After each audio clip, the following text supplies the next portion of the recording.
Buenos días a todos, mi nombre es Alba y voy a continuar la exposición que ha hecho mi compañera Isa, hablando de la calidad de vida y las necesidades de estas familias a través de la utilización de los métodos mixtos. Por ello me parece importante iniciar mi ponencia hablando de qué es la metodología mixta, en qué consiste y por qué es necesario o vimos necesario utilizar la metodología mixta en esta investigación o en este proyecto. A continuación hablaremos de un poco de las características metodológicas de esta fase, es decir, cómo se recogió la información, y terminaremos presentando las conclusiones, primero los resultados más importantes y después las conclusiones más destacadas y un poco cómo podría continuar la investigación en esta línea. En primer lugar, debemos de diferenciar, por un lado, los métodos cuantitativos, que son aquellos que se basan en la utilización de instrumentos, en el caso escalas, que tienen unas características psicométricas muy buenas y que muchas veces son específicos, como sucede en el caso de la escala que ha presentado Isabel, que se construyó específicos para esta población. ¿Qué es lo que sucede? Que al estudiar, especialmente en psicología, determinados constructos, como es el caso de la calidad de vida, nos encontramos que tiene un componente subjetivo muy importante y esto nos lleva a que la metodología cuantitativa tenga determinadas limitaciones que no seamos capaces de abordar o determinadas cuestiones que no seamos capaces de abordar. Por eso, los métodos cualitativos nos ayudan con este componente más subjetivo del estudio de la calidad de vida. Dentro de la metodología cualitativa nos encontramos con los grupos focales. Los grupos focales se basan en la realización de una pequeña reunión en la que hay un grupo bastante limitado de individuos y en la que un moderador experto en el tema lanza una serie de preguntas abiertas para que las personas puedan expresar en base a esas preguntas. La utilización de este tipo de metodología de grupos focales tiene bastantes ventajas. Y es que el componente interactivo hace que unas personas reaccionen a las opiniones de otras o incluso les lleva a reflexionar también sobre cosas que igual no lo habían hecho en base a escuchar a personas que están en su misma situación. ¿Vale? También supone, más allá de las fuentes de investigación, una fuente muchas veces de desahogo para estas familias cuando se llevan a cabo los grupos focales. Y por un lado nos permiten obtener datos individuales, condiciones particulares, ejemplos particulares y también una serie de consenso muchas veces dentro del grupo, es decir, acuerdos en base a lo que se está presentando o lo que está presentando la persona que tenemos al lado. ¿Qué es lo que sucede cuando combinamos estos métodos cuantitativos, esta utilización de escalas, y cuando combinamos estos métodos cualitativos, como en este caso hemos hablado más de los grupos focales, nos encontramos con la utilización de la metodología mixta?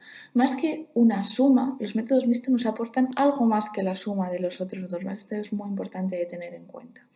Entonces, para el estudio de algo tan complejo como la calidad de vida en estas familias y habiendo un modelo, pero todavía teniendo en mente la posibilidad de considerar otras cuestiones que el modelo no abordara, creímos que la utilización de métodos mixtos para obtener este punto de vista complementario de ambas visiones nos va a permitir mucho más profundizar y también comprobar que la estructura de la escala se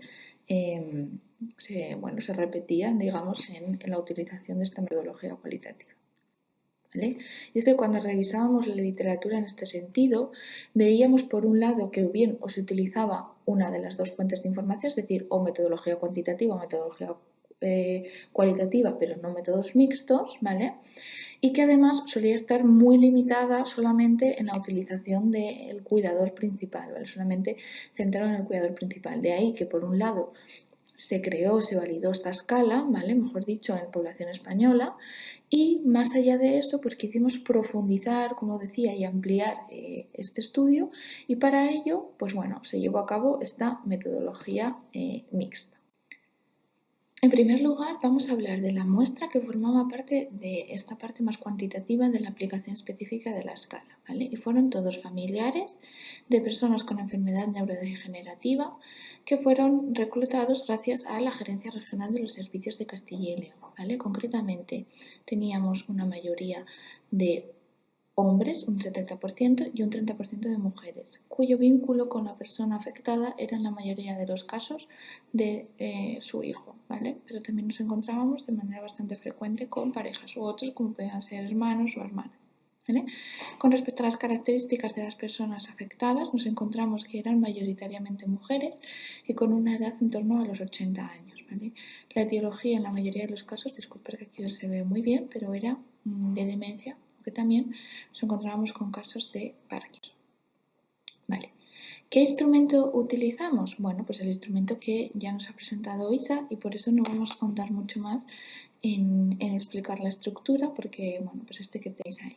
Me interesa más hablaros de la parte de los grupos focales, ¿vale? De esas personas que formaban parte de los grupos focales. Y es que estuvieron formados por 10 y por 11 participantes respectivamente, ¿vale? Se utilizaron para este propósito 2 grupos focales, ¿vale? En este caso, en contrario a lo que sucedía con la escala, la mayoría sí que eran mujeres, ¿vale? Nos encontramos en este caso con más mujeres y que la mayoría eran cuidadores principales, pero sí que es cierto que en algunos casos, por alguna familia acudieron 2 personas, lo cual era bastante enriquecedor en el sentido de no solamente tener al cuidador principal, sino un cuidador principal y otro miembro de la familia, lo cual andaba un poco con este concepto de no centrarnos solamente en el cuidador principal, ¿vale? Hubo una serie de preguntas orientadoras, pues bueno, para que guíen, que podamos comparar los diferentes grupos focales, necesitamos que más o menos el moderador utilizara las mismas preguntas, ¿vale? Entonces, todos tuvieron esta parte en el sentido de una presentación, una introducción de los objetivos, un poco el consentimiento informado y un poco las preguntas que andaban en las diferentes dimensiones de calidad de vida. Como digo, igual se lanzaron 4 o 5 preguntas, igual depende del grupo, alguna más, pero todas preguntas muy generales que lo que se trataba es que las personas se expresen libremente, ¿vale? Bueno, ¿qué resultados obtuvimos? En primer lugar, y esto presentado muy brevemente porque ya os ha hablado Isa de ello, pues bueno, lo que tratamos es de presentar los datos que se obtuvieron en la escala, ¿vale? ¿Qué es lo que sucede? Que aquí vamos a considerar 2 dominios, el dominio de logro y el dominio de satisfacción en las diferentes dimensiones que tiene la escala, ¿vale? Lo que he marcado aquí por resaltar un poco es aquellos dominios o aquellas dimensiones que tenían una puntuación más baja, ¿vale? Ya sea apoyo de otros, apoyo de los servicios, influencia de valores y ocio, actividades de ocio, etcétera. Porque sobre ellos vamos a hablar ahora a continuación un poco más. Es lo que, digamos, tenían menos puntuaciones. También podemos observar que el logro, es decir, lo que alcanzas en ese determinado dominio, solo era más bajo que la satisfacción que experimentaban las personas. Pero no suele haber diferencias significativas, o al menos no en todos los casos, entre unas y otras, ¿vale? Pero sí que es cierto que la satisfacción suele estar más elevada. Esto simplemente muy por encima, ¿vale? Se confirmó la estructura, es decir, la estructura, esto que presentamos aquí, estos niveles de logro, satisfacción de la escala, se confirmaban en los grupos focales que se llevaban a cabo, ¿vale? La respuesta es que sí, ¿vale? Que se mencionaron en mayor o menor medida, ¿vale? Tenemos cuestiones que se mencionaron mucho más en el grupo focal, como el apoyo de los servicios o la salud de la familia, 2 de las dimensiones de la escala, y otros, bueno, que tenían que ver, pues imagínate, a nivel laboral o el apoyo de otros miembros de la familia, de otros miembros externos de la familia, que se mencionaban en frecuencia bastante menos, ¿vale? Aún así, y aunque la estructura en general se corroboró, lo cual era muy interesante, más aún era el hecho de que encontramos respuestas que podían no enmarcarse dentro de esta escala, es decir, que los grupos focales nos habían aportado información nueva, ¿vale? ¿Qué información nueva nos podían haber aportado estos grupos? Pues bueno, 2 cuestiones de manera más resaltada se mencionaron en diferentes puntos de ambos grupos focales. El primero de ellos, aspectos que tenían que ver con el género, ¿vale? Ahí os he proyectado un ejemplo literal, una cita textual del grupo focal, bueno, para que la pudierais revisar. Bueno, tiene que ver un poco con el rol de la mujer en esta tarea de cuidado, ¿no? Un aspecto de género. Y también como el amor y el afecto, o sea, como el cuidado también como un aspecto positivo, como un aspecto de amor, de, bueno, aguanto, por así decirlo, entre comillas, esta situación porque quiero a esta persona y porque este afecto me hace llevar esta tarea de cuidado. Es decir, en algún momento determinado, no solamente aquí, sino en algunos grupos focales, no solamente fueron aspectos negativos, sino que también esto es muy importante resaltar que el cuidado también tiene aspectos positivos y eso quedó patente en el grupo focal, lo cual también es muy interesante, ¿vale? Si analizamos por dominios, ¿vale? Como os decía, estos dominios que, bueno, pues nos resultaban pues bien por ser los dominios en los que se puntuaban más alto o bien los dominios en los que se puntuaban más bajo, pues vamos a analizar 4 de ellos que nos parecía un poco más interesante tener en consideración, ¿vale? Las relaciones familiares, bueno, pues se reportaron como satisfactorias o como muy satisfactorias en la mayoría de los casos si nos atenemos a los datos cuantitativos. Pero si vamos un poco más a los datos cualitativos, pues vemos que los temas, aunque no se trataba demasiado este tema, pero los temas que más hablaban era sobre la atmósfera familiar y también por el apoyo de unos u otros. También se mencionaba la crisis, pero como de manera menos frecuente. En general, se habla que, bueno, no suelen estar disponibles los otros miembros de la familia, es decir, al final estábamos hablando con cuidadores principales y resaltan el gran peso que tienen como cuidadores principales y que muchas veces, bueno, pues no disponen, digamos, de esta ayuda de otros familiares que pueden tener. También se resalta el tema de que hay apoyos que no necesariamente tienen que requerir la presencia física y que a veces ese tipo de apoyos sí que los tienen. Bueno, pues una hermana que llama para preguntarme qué tal está mi madre, que es la que está afectada de enfermedad neurodegenerativa. Este ejemplo, pues es un poco este apoyo más indirecto, ¿vale? Más, un apoyo más emocional y no tanto un apoyo físico, un apoyo tangible, material del día a día, pero que también valoraban como positivo en contra de, bueno, la falta de apoyo en el día a día igual que podían encontrar, ¿vale? Nos encontramos que hay dos versiones, ¿vale? Aquellas familias ven la enfermedad neurodegenerativa como una crisis, como algo que ha supuesto cambios negativos, pero sí que es cierto que, como decía antes, que hay familias que sí que ven esto como una crisis, pero que han sabido transformarlo en un elemento que les ha unido más como familia, aunque muchas veces les ha aislado del resto, pero les ha unido más como familia. El tema profesional, pues bueno, se ha visto que el cuidador principal, en muchos casos, también tenemos en cuenta que son personas mayores que ya están jubiladas, retiradas, pero también muchas veces desempleadas, o que en un caso muy frecuente, ¿vale? De manera muy frecuente, igual no han tenido que dejar su trabajo, pero sí que han tenido que reducir las horas, sí que han presentado faltas al trabajo, tenerse que pedir muchos días del trabajo libre, ¿vale? Entonces, todo esto sí que se comprueba con estos resultados que muestra la escala, sí que se ratifican un poco en los grupos focales este efecto negativo que tiene la enfermedad sobre los puestos de trabajo de las familias. En este caso, tener en cuenta que muchas veces seguíamos hablando en la mayoría de los casos de cuidador principal, ¿vale? El apoyo de los servicios fue el tema que, lo decíamos al principio, que más abordó o que más se trató a lo largo del grupo focal, ¿vale? Hubo bastantes quejas y se resaltaron sobre todo.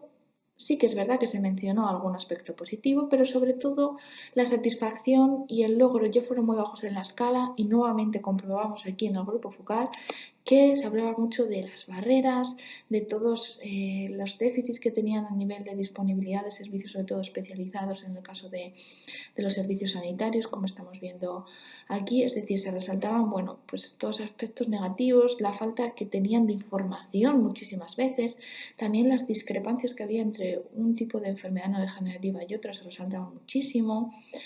En fin, bastantes quejas y que esto nos puede ayudar mucho a ver qué cambios se pueden hacer a nivel de servicios, porque sí que se ha visto que era una de las cosas que más fallaba y que sobre todo que más percibían ellos como que fallaban, que más quejas daban, ¿vale?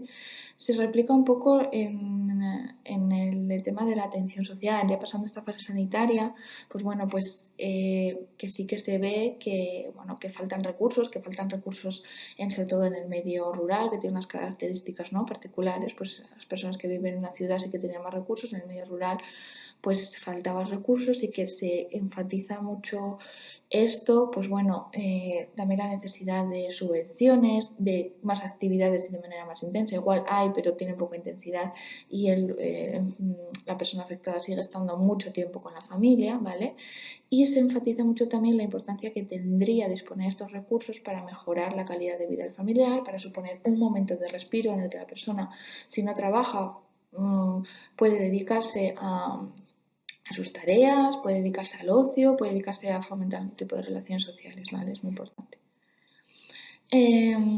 También se estudió un poco a nivel cuantitativo, con esta parte más cuantitativa, ¿no?, digamos dentro de la escala, un poco cuáles eran los servicios que más se empleaban, ¿vale? Pero sobre todo cuáles eran las quejas más frecuentes. Y que por destacar un poco que más que la no disponibilidad en la zona, que como digo, la zona rural solía pasar, era más frecuente la queja de largas esperas para el servicio. Muchas veces las personas llegaban a hacer el servicio, pero estaban muchos meses, o incluso podemos hablar hasta de años, bueno, pues había colapso, ¿no? Este problema fundamental, colapso del servicio, tardaban tiempo a acceder a él. Por último, vamos a hablar del tema del ocio, ¿vale? Es verdad que lo más frecuente es que se dejen de lado muchas de las actividades de ocio que se hacían antes, sobre todo a nivel fuera de la familia, pero también incluso a nivel intrafamiliar, ¿vale? Se dejan de muchas relaciones con los amigos, se dan cuenta que tienen que dar explicaciones, que la gente no les entiende y que esta falta de comprensión, de apoyo emocional, pues hace que muchas veces dejen de lado estas salidas con amigos, este ocio, no dejen de lado estas actividades, ¿vale? Pero sí que es cierto que se menciona que a veces tienen pequeños respiros y que son como un oasis en medio de esto, ¿no? Entonces sí que se resalta ahí la importancia subjetiva y para la satisfacción emocional que tiene la necesidad de tener estos respiros. O sea que sí que es verdad que como conclusión aquí nos enfatiza la importancia de fomentarlos, tanto a nivel dentro de la familia, es decir, con la persona afectada, pero con otros, incluyéndola en algunas ocasiones, en otras ocasiones, imaginaros que es el caso de un padre, una madre o un hijo, pues con nuestra pareja seguir manteniendo determinadas actividades a nivel intrafamiliar o incluso también fuera de la familia, es muy importante, ¿vale? ¿Qué conclusiones? Bueno, ya las hemos podido hablar a lo largo de esto, pero por resaltar, ¿vale? Vemos que sí se comprueba algo que teníamos bastante claro, pero bueno, sí que está mal mencionarlo, no está mal mencionarlo, ¿no? Que es que la enfermedad neurodegenerativa afecta de manera significativa y negativamente en muchos casos, aunque también podemos hablar de aspectos positivos, pero afecta a la familia y no solamente el cuidador principal, sino que afecta a la familia en su conjunto, ¿vale? Incluso a las relaciones que tienen, no a las personas individualmente, sino a las relaciones que la familia tiene, ¿vale?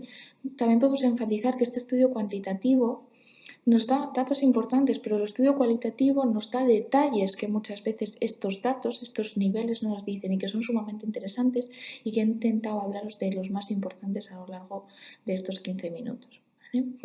También encontramos que hay áreas, hemos resaltado que hay áreas que son más, bueno, se valoran más positivamente, pero hay otras como los servicios profesionales y las actividades de ocio que se ven afectadas muy negativamente y sobre las que todavía necesitamos trabajar mucho, ¿vale? En este sentido, el apoyo que perciben tanto de familiares como de servicios, ya sea, como decíamos, a nivel práctico o a nivel emocional, sobre todo muchas veces a nivel práctico, es insuficiente, ¿vale? Por eso, atender estas necesidades emocionales, ¿vale? Y prácticas, tanto de los servicios, no todos los servicios tienen que atender a nivel práctico, sino también a nivel emocional, que es muy importante.